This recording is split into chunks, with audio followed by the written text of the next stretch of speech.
Mike, in your own words, explain to me what restorative justice is. Well, it's a program that allows a low-risk first-time offender to avoid criminal prosecution.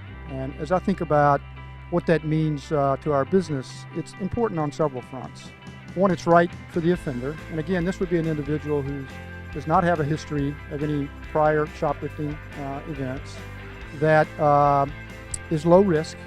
And rather than going through the criminal system, we afford this individual the opportunity to enroll in restorative justice, in which they can then participate in a program that's educational, that hopefully cuts down on recidivism. So it makes sense for the individual, it makes sense for the community, it makes sense for our business. We have a responsibility to our communities and to our customers, and I think it serves both. We have a responsibility to law enforcement in terms of making sure we're smart about how we run our business, and I think it affords them the opportunity to be more productive. So there's a myriad of reasons why restorative justice is important for us. And you know, our criminal systems are overcrowded as is.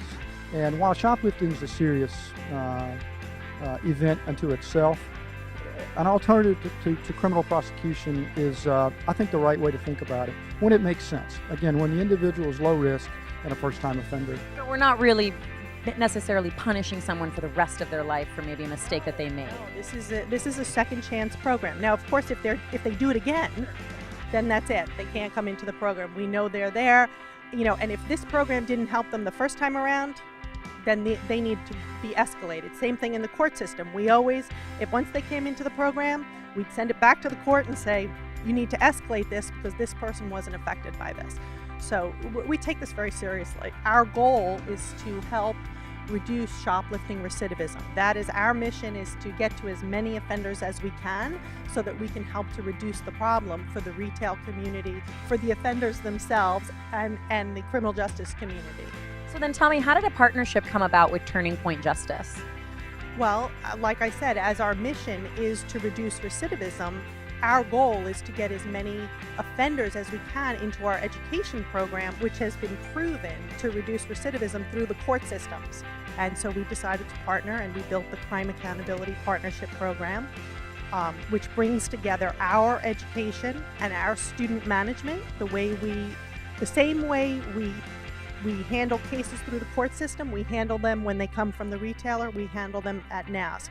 And TPJ does all of the technology and provides data back to the retailers. So it's a great partnership. It's really a great partnership. Well, for us, the Restorative Justice Program is about second chances. So it's an opportunity for us to take people that may have made a mistake in our stores and have done something that we don't want to affect the rest of their lives. So for us, it's really about community engagement, community partnership, and second chances. For us, outside of the financial side of the benefits, it's certainly been a great win within the law enforcement community. It's been a great win within our prosecutorial communities and folks that have, sent me letters every day saying, thank you for this. My calls to your stores are down. I'm sending officers out on more important issues than coming to stores and doing shoplifting apprehensions. So people might not realize it's not just impacting the stores positively, but also the community and the individual. Yeah, no question. It's been just a win-win situation for us all around, whether it's the actual offenders who are getting a benefit here, but also the prosecutors and the police departments as well.